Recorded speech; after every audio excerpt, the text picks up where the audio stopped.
او درېیمه د کمبختۍ خبره واورئ، هغه دا چې ګنبد خضرا به یې جوړ کړی، کیک به یې دې جوړ کړی، مدینه مبارکه به یې ترې جوړه کړې، کعبه شریفه به یې ترې جوړه کړې، و هغه کیک به د میلاد په ورځ باندې پیچاړه راکاږي.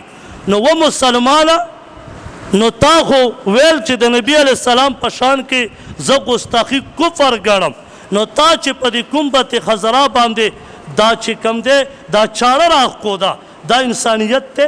کافر یې جوړ کړي نو دغه خلاف خو احتجاج کوي، او که ته ګنبد خضرا هغه کیک کټ کړي تا خلاف هېڅ خبره نشته. به ګاډي جوړ کړي، ګاډی به هم جوړ کړي، د پاسه به ګنبد خضرا هم جوړه کړي، او دا بله پرېږدی په دې سټیډ باندې کمې نخرې نه کېږي. تاسو نه دي کتلی میلاد النبي کې تېر کال هر چا کتلی، ښځې نه وې په سټیډ چې ګډېدلې، دا میلاد دی؟